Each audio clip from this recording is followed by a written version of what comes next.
Friends and welcome back to my channel. तो आज हम लोग जानेंगे स्टैटिस्टिक का आपका एक टॉपिक है editing, classification and tabulation of data.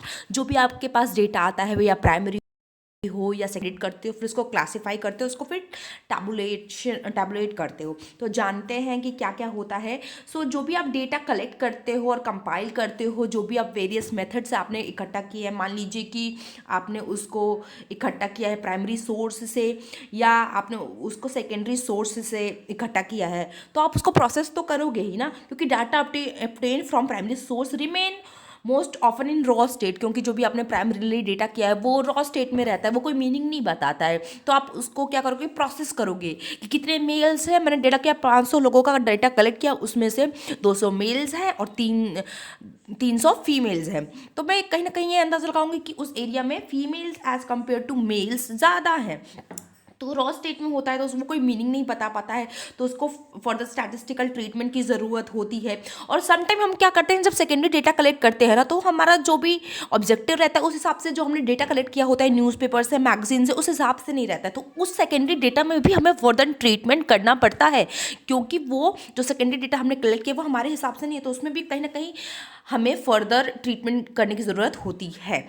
Both आपके रिक्वायर्ड होता है primary as well as secondary data में। अगर सेकेंडरी डेटा का जो आपने डेटा कलेक्ट किया वो आपके अनुसार नहीं है, तब ज़रूरत पड़ती है आपको एडिटिंग करने की या फर्दर प्रोसेसिंग करने की। तो both primary and secondary data में consist of many impurities which is a natural phenomena. Simple सी बात है कि प्राइमरी और जो आपने सेकेंडरी डेटा कलेक्ट किया है उसमें कहीं ना कहीं इम्प्योरिटीज़ रहेंगी ही रहेंगी। क्यों? क्योंकि अगर मान लीजिए प्राइमरी डेटा कलेक्ट करने गए, तो जो इस पर्सन से आपने इन्फॉर्मेशन पूछी वो गुस्से में था, उसने गलत सलत इन्फॉर्मेशन दी, सब में नो नो नो नो बोल दिया उसने। मैं क्वेश्चन एरे में उससे जो भी क्वेश्चन पूछा उसने नो नो बोल दिया, और किसी और बहुत क्वेश्चन का उसने आंसर ही नहीं दिया। तो मैं ऐसे क्वेश्चन एरे को नहीं लूँगी, ठीक है, उस क्वेश्चन एरे को अपने इंक्लूड नहीं करूँगी, डेटा का पार्ट नहीं बनाऊँगी।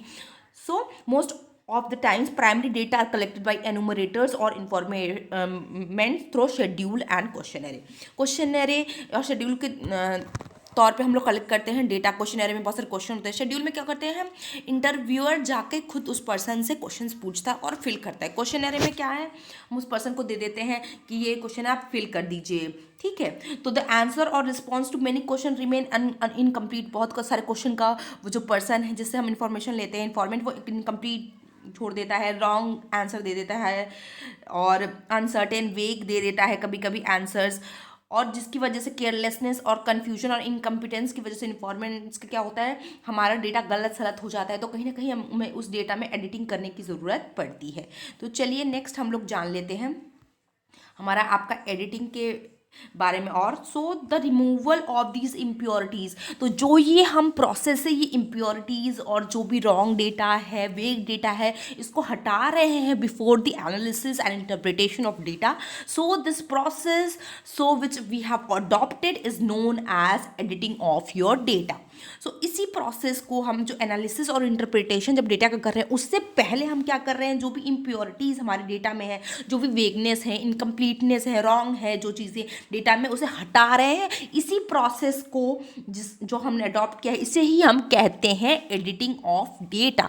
होप आपको समझ में आया होगा सिंपल वर्ड्स में कि एडिटिंग ऑफ डेटा क्या होता है। Hope you like our video, please like share and subscribe our video. Till then bye bye, have a nice day ahead.